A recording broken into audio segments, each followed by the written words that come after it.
versus Yeah, trying to so, and bypass. I'll let these guys have a whack at this too, but I think there's two different things. There's direct to consumer, which is a distribution strategy, which means taking out the middleman and, maybe selling your goods over the internet and one package to the consumer. I think that's a little different. That's a business strategy. I think that's a little different than what we're talking about in the lean fulfillment stream of getting closer to the customer by reducing lead times. Even a company that does direct to consumer may very well be sourcing their product, from across 3 oceans. So the lead time is very, very long, and they've got huge warehouses in order to be able to fulfill this direct to consumer.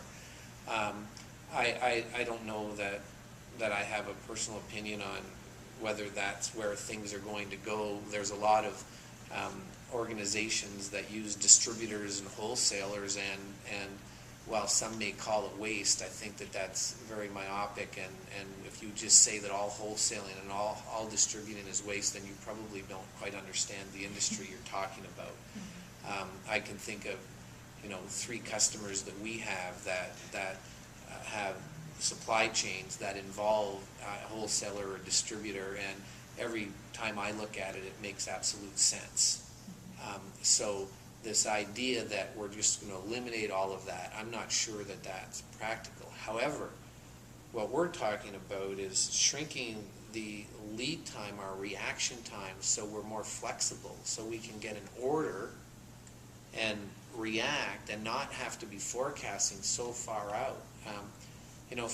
For example, if a company has a 4-month lead time with their supplier because the supplier is on the other side of the world, that means that they have to guess at what they're going to sell 4 months from now.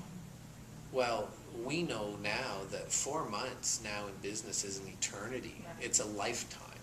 So what happens is 4 months from now, all of a sudden, you have all this stuff coming in that you ordered 4 months ago, and it's just simply not what you need. So you're left with, maybe 3 options, right? One is to sell it anyway, discount it to get rid of it, or just not having, what you need at all, or all of a sudden, air expediting and just spending a small fortune to scramble to try to get what you need. But the reason why all of that is happening is wholly and completely because of that 4-month lead time.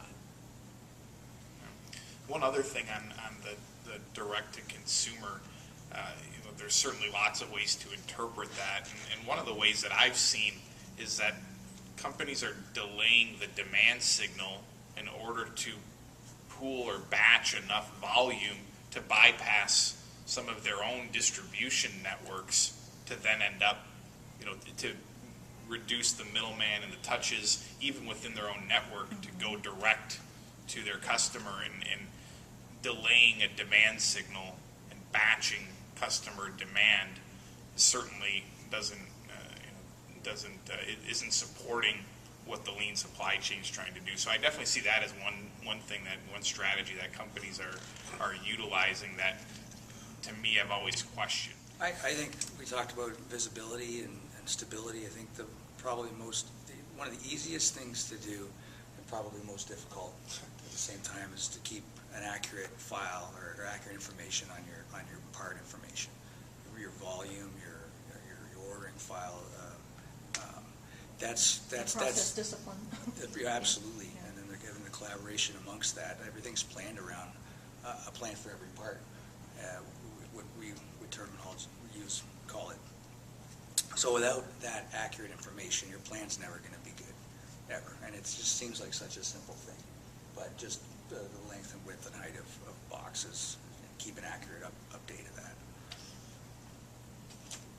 What other simple things are? In my mind, at a higher level than down at the logistics level, the reason why a lot of lean initiatives don't sustain themselves is because people think it's about tools, and not understanding that this is about thinking. It's about changing how you think. It's about identifying problems every day. and then fixing them, and a lot of organizations don't, they understand, conceptually they get it, they go, yeah, we're going to identify problems every day, but then when it comes right down to it, they don't really want to identify problems every day.